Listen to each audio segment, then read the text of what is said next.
I want to tell the younger Diana that don't take rejections personally. Yeah, because my area of work is really a lot of service treatments and all, and then some of the customers actually tell you, I don't really like how you massage, I don't really like how certain thing is done, I don't think I'm seeing the result. So I remember I cried many times.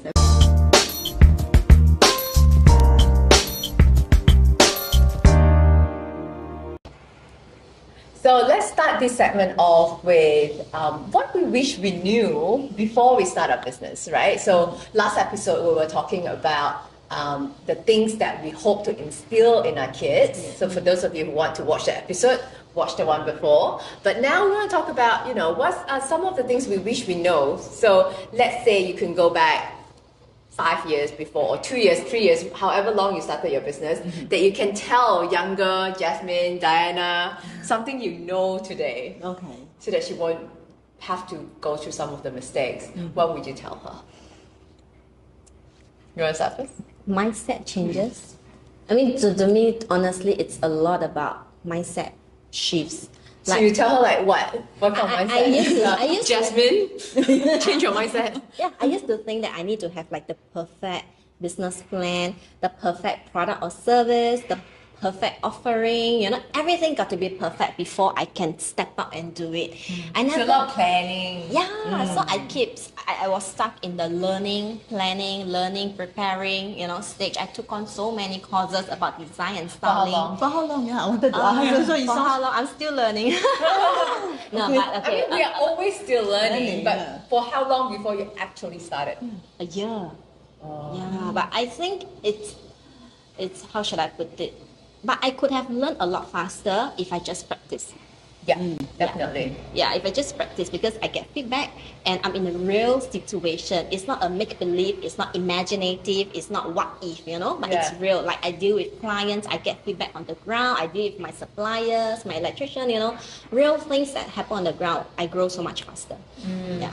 So tell Jasmine, stop learning, just start. Just go. Right. Start small. You can start small. You don't have to go all out, drop 100K into the business. No, you can start small. Like what Diana shared, in the previous episode. Our focus in the first few years is really always to grow our clientele base. Yeah, and just progressively, as the base grow, you scale up a bit. As your base grow, you scale up a bit. Yeah, that's the biggest lesson. Yeah, you keep learning from there, right? Yeah. From the feedback that the market tells you, that your customer tells you. Yeah. What about yourself? I want to tell the younger Diana that don't take rejections personally. Yeah, because my area of work is really a lot of service treatments and all, and then some of the customers actually tell you, I don't really like how you massage, I don't really like how certain thing is done, I don't think I'm seeing the result. So I remember I cried many times, and people tell me, the lashes is not what I wanted it to be, and then it didn't. I think I just too new for this, and stuff like that. People should say that. Yeah, so I was like, what should I do now? Really, should I just, close and then forget about it, throw this dream away? And after a while, I realized that don't take it personally. It's like, everybody have their preference, and everybody have their opinion. So, my strength might not be what they really like. So, of course, we have to take rejection, and we have to think of how we can improve our service as well. But it's really just the treatment itself and the preference. Don't take it as that Diana has failed. Diana is not able to do lashes again. Yeah, so that's the thing that I learned, that never take rejection personally.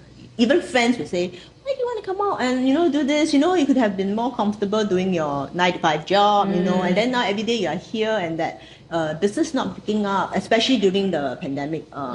So I can't operate and all. So everybody was telling me, do you think then it's very silly? Your parents are right, that you should have gone and then get a proper job. And then now you're losing money. The government is helping you, but how long can the government help you? Right, yeah. So I was like, okay, but surprise, during COVID situation, that was my best sales ever. Wow. Because I managed to sell products. Convert the treatments to home kits.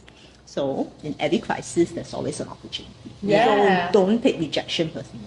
Yeah, definitely. I love that. Because sometimes we always see the worst side of things, right? And then in every situation, there's always winners. It's just really again, back to your mindset, how to deal with it, right?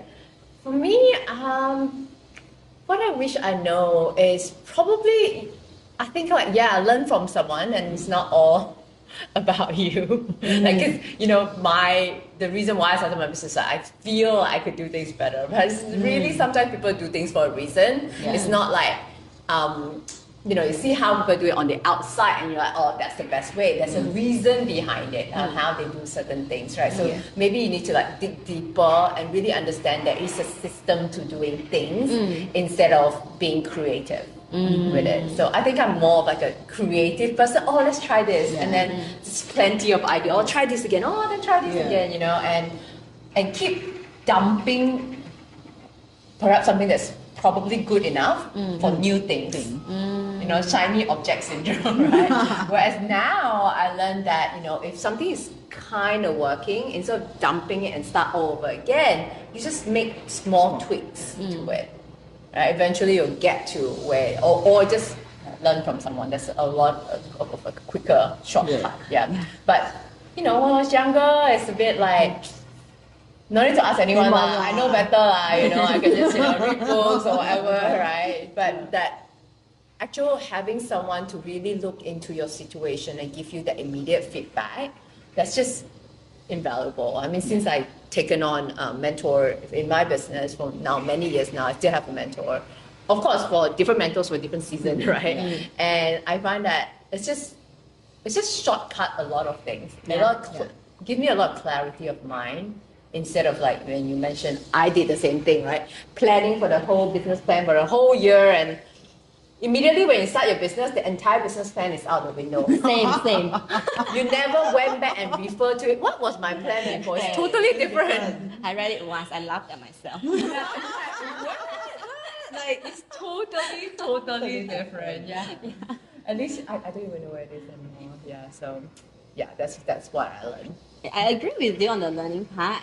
Like, because like when I was working, right, there are always people who have been in there 10, 20 years before you. And there's always somebody who you can look up to and learn from, like how to do business, how to deal with colleagues, etc. There's always somebody older who is like a mentor or a coach, even informally. But when I run my own business, the community suddenly shrunk. Right? I don't have that many colleagues per se. Suddenly I have nobody to look up to, and like what you said, it's like a longer learning journey. Like if I had someone whom I can ask, it could have been so much easier. And I felt a lot more lonely because like there's no colleague to talk to. It's like a lonely journey. I mean, there are not that many mompreneurs compared to working moms. So so until I found like a coach and a community, right? I mean, honestly, it is really a lot better. Like we can ask questions and there are ready resources. I mean, it really helped me a lot. I mean, to be honest. To hear. So that's for me. How about you? Do you have a mentor that you go to? Oh, but you say your family ran beauty businesses before, right? Do you go to them? But their way of running the business is very old school. It's like, but we have no intention of like hiring anybody, that kind of thing, and they're very afraid of like very traditional mindset. So they were thinking they're still working in the business type. Right? They don't see themselves training a team and probably moving away from it and stuff like that. So it's a very different mindset. But for me, mentor-wise, I think before I found you, I had a very old school uni friend who actually, he had his own full-time job and he came out and do his own business. So he actually told me, you can't be doing this your whole life. You need to level up. And then how do you think about leveling up, right? You were just like, I just lost 6 months of money. I'm just happy that my business is giving me some income. That's my salary. I'm happy. I'm not talking about any leveling up. I'm happy now, finally. They say, no, you have to realize that, you will not be whatever, you can't be doing the same thing every day, like in 5 years' time, and stuff like that. And that really got me thinking. And I think with that, I decided that, probably it's time that I have to think big. And of course, every time when things go big, you will have bigger risk and stuff like that. But then I think you have to weigh whether the risk itself will give you even bigger returns. So I think that's how. Then I decided to call myself an entrepreneur. Before that, I just thought, no, I'm just a freelancer. I'm not an entrepreneur. Right. Yeah, because what we call ourselves is it makes a difference, right? A freelancer or a beautician, you're still in a job. You're not a business owner, right? You're not an entrepreneur where you are like growing something and and Yeah. are in charge. Yeah. True. Yeah. What do you call yourself? Interior designer. Okay, so that's still a job, right? Yeah, true. I should say I run my own studio. Yes, I run my own interior Studio, design yeah. studio. That's much more different, and you feel different saying it, isn't it? Yeah. I'm interior designer. I run my own interior studio. It gives you that. Wow, you instantly feel better about yourself. Yes. The ownership, right? Yes, Yeah. yes. True. That's true. So since then, okay, so what we've learned now, so what has been like the biggest shift to get from when you first started to who you are today? What do you think has what was some of the things that you used to believe that you no longer believe anymore? What's the biggest shift? How do you do things differently, perhaps? Okay, for me, I think I was afraid to ask for help. I was afraid to ask for guidance. And then I'm thinking like, no, I can just read books, I can navigate myself through. But it's a very lonely journey for being an entrepreneur, especially in Singapore when you're a female entrepreneur. If you don't have a community, it's very hard to go the long run. Yeah. So that's when I decided, and I bumped along MomBoss, and that's when I signed on. And when I realized that there are many people who are actually doing something, they're trying to fulfill their life purpose while raising a family. And that's what struck me. And that was like, okay, I think this is what a community that I would like. And from then, I think it's 2 years now I'm in it. I've made so many friends. Yeah. A lot of really so many friends. And some have left really, but we are still in contact. Yes. And all. So it's I think you can choose to be an entrepreneur. You do not have to be lonely. You just need a community. Yeah. And I think do not be afraid to ask for help, questions, and do not ever think that whatever you ask is stupid. Yes. Nothing like that. Just be very authentic, very real, very genuine, and the right people will come. For me, I used to hate changes. Like I like stability. So I thought that once I set this up, I'll just continue running it for how many more years, right? Yeah, but like what you shared earlier also, like then I learned that if you start getting comfortable, it's about time to scale up or to change it around. You cannot just keep running the business model the same forever. Then that means that soon later it's gonna go sunset. Yeah. So that's number one. Number two is I used to be very defensive. Like I was like, oh, I think I know. No, I don't think like when my husband gives me feedback or whatsoever, I used to be very defensive. I said, no, you don't understand. You don't understand me. This is etc. But now I learn to humble down because I really am not a know-it-all. Yeah. Right? There's so many people who have gone on this journey longer than me, and sometimes people see better when they're outside of the situation. So now I learn to bite my tongue and just keep quiet. When people speak, I just listen first. Don't argue. Think about it. Maybe there's some sense in it. Then before I act on it. So these are the two biggest changes. Did something happen for you to have this shift? It's not like one day you just wake up or change, right? I think it's because I throw myself in a situation whereby I don't have that 10, 20 years of experience. You know what I mean? Like I've been in services sales for a long time. Now that I'm in interior design, it's still servicing people, except that the product is different. Yeah. So because it is a new thing that I'm learning, I think that also humbled me. That when my co-workers or when my suppliers give certain feedback, I really because they are people who have been doing it for so long, right? So I think that's when I learned to humble down. And of course some arguments with my husband. Maybe things gonna change. It cannot be like this, right? Yeah. And for me, it's been taking risk and the money mindset part. That's been like my biggest shift. Because growing up poor, it's always been like, let's save money, right? Got money, let's hold on to it. Let's not spend, right? Let's not take risk. Okay, be very, very safe. But I think since losing money, losing a lot of money in my first business, It's very painful. It was so painful. Now sometimes if I still think about it, it still hurts. Okay? It still hurts. But now the way I think of it is that we are able to make it back. It's no longer just like when money come to me, it's mine. I just don't think of it as mine anymore. I just think that it's through me for me to spend it again. You know, it's a tool. It shouldn't be hoarding. And if I lose it, it's fine. It will come back, right? And really how to come back is for me to spend it as well. Not just hoarding it, right? It's a currency. And the word is current. It has to be constantly moving. So if it comes in, if I hold on to it, no more can come in. So I need to come spend it, and then more will come. And that really makes a big shift in my business, because in terms of how I think about investing in my business. And instead of thinking it's a risk, it's an investment, and also if I don't do it, right? Also, like maybe age is catching up. It's like I've already lived, if I'm lucky, I live until 80. I've already more than half my life, right? I don't have a lot of time left. Why am I holding to all the money? To me, it's just like let's just spend it and see where's the upside, where it could take me, and just that's just really keep me going. And when I have that shift in mindset, I find that my business shift as well.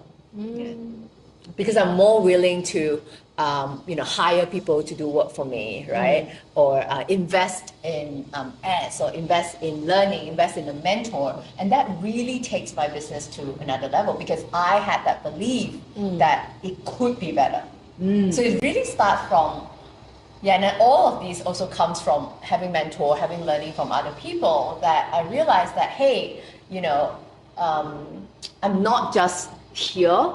Like, sometimes I'm a very grateful person. So if I get to this level, I'm very happy to be here already, right? But it's like, hey, there's more room to grow. It doesn't mean that I am kind of greedy, want to be more. But while I'm grateful being here, I also think that it's limitless.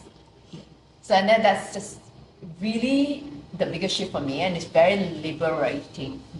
Whereas before, it's kind of like, let's save. Don't spend, you might lose it. Like, at the back of my mind last time, it's like, you may lose it all. You may come to a day where you lose it, so you gotta save. Whereas now, it's like, if I do lose it all, as long as I'm still alive, I have this knowledge inside of me, I can build it up again. I'll never die of hunger. There's like, in this day and age, no one will die of hunger anymore. But we still had that, a lot of us still had that from mentality. Many years of conditioning, Our grandparents tell us, during the war, so poor, so I think all of that adds up. Some of the biggest myths that some people still tell you, when you read, these days we still talk to people and they're like, oh my God, I really want to start a business, but I can't do it because, what kind of some of the biggest myths that you hear, or maybe you believe in last time? I just heard recently, I'm an introvert. I'm an introvert. Don't dare, a friend of mine, doesn't dare to explore or think about it because she thinks that she's an introvert. So she doesn't think that she's cut out to run a business. Okay, so she believes that all entrepreneurs are extroverts. Maybe. Got to be outgoing, got to be daring, got to be talking to people. Take rejections very well. I couldn't, I cracked too. It's true. We all do. Yeah. But the thing is, we become, we can train ourselves to become better at each thing, and it got nothing to do with being an extrovert. I still don't like going to events and making small talk. Yeah, so that's why for the longest time, we mentioned about community. I don't feel like I belong anywhere.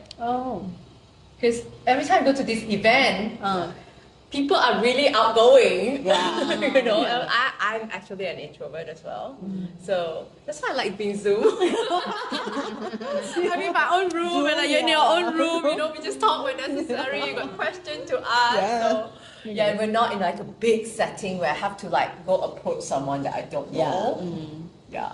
So definitely being an extrovert is not a prerequisite. Any more?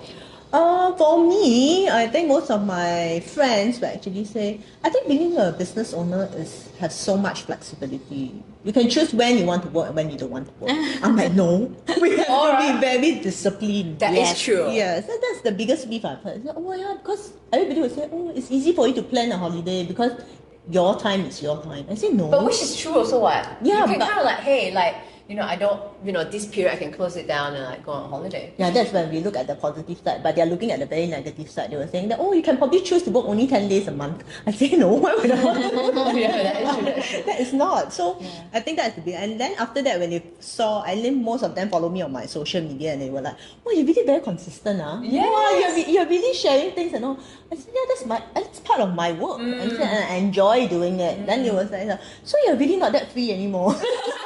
Just how free am I? They used to envy you so much until they see you're not that free anymore. They're like, okay, maybe that's not for me. Yeah, that's not for me. They were saying, yeah, that's not for me. I think, but of course, they're enjoyable. So I say I can choose the like Sundays I'm not working, so I make sure that Mondays, Saturdays I really pack my appointments, and if there's needed time off, and I send my kids for classes or attend some stuff with them, I can actually block out the time. So I say there is flexibility, but there is a discipline instilled inside. So you can't wish that today I'm not going to open and that's it. I'm going for a holiday. No, yeah. You still have to be very accountable. I would guess that. Yes. Yeah, I like that you brought up consistency. Yeah. Right. And a lot of people think that I can just dump a whole bunch of money or I have some capital and then just let someone do it and things would just run on its own. Right. But a lot of times it's just really having that, like you mentioned as well, discipline.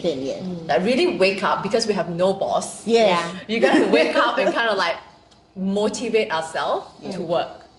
Right? And to do things that we want to do. Okay, what is needed from us to move the business forward? I mean, of course, we can have staff, they could be doing their own thing, but still the direction comes from us. So for control freaks like me, it works, right? Like, this is how I control, right? And I like to control my own time. It's not so much the freedom, it's more of like having control. Yeah. It's not freedom to do like whatever, throw away. But no freedom, but you get to control your time. You get to control where you live, where you work, what time you work. But that doesn't mean you don't have to work at all. I think they thought like, a 50 work week suddenly got shortened to a 50 hours work week suddenly got shortened to like a 10-hour work week. Book, right? The 4-hour work week. Tim Ferriss, right? But really, who really works 4 hours per week? I don't think he works 4 hours per week.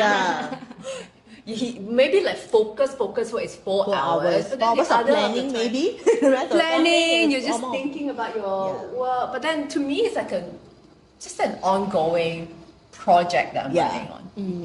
How do I make it better? How do I make sure that it reaches more people, serves more people, and it's continue to serve more people? What can I introduce? So it gives you that opportunity to really test yourself and be creative, your limits, what you have. So that's why when like who we are, how we grow, really is a reflection of our business. Because if we don't grow our business, we won't grow. So I used to think that running a business is just another form of earning money compared to working. I thought it's just a change in form of getting income and revenue, right? But it's more than that. Like today, if I were to continue working, I think I wouldn't have grown. I wouldn't have learned as much as when I was working, in the past 2 years that I've been running this thing, right? So because I have to run my own business, mentality has to grow, mindset has to change, character, discipline. Like in terms of becoming bigger and better, I think it's really not so much about money. Like, actually I can achieve this. Actually I can become a better person. Actually I am not that, I used to be a yes person. I learned to say no. I used to take I really took rejection very, very badly. Very personally also. I mean, I'm still learning, but I've become better at it also. You will get better. We will get better. Yeah, we will get better. Thank you for the yeah, but if I'm still working today, I don't think I would have grown so much. Yeah, so while it's not really a myth per se, but it's something that I didn't see. Yeah, when I was not running a business. So owning a business is more than just another form of earning money. It's a sense of self-fulfillment. Yes, it is. Our purpose, and but the whole ship of going back to work is definitely has sailed Yeah, for us. We can't go back there. And yeah, I must say I really like what I do. Yes, I love what I do. Oh yes, me too. There you go. Entrepreneurship or starting a business really changed us in a good way, I think, for most of us. And there are lots of myths, there are lots of misconceptions about entrepreneurship, and we learn along the way. And I think starting a business or running a business is the best form of self-improvement. So what are your thoughts? Let me know in the comments below. And if you like this episode, please leave a review on our podcast, on our YouTube channel, or just let me know. You can tag me at The Chill Mom on Instagram and let me know what your thoughts around this. I hope to see you next time, and thank you again for joining us.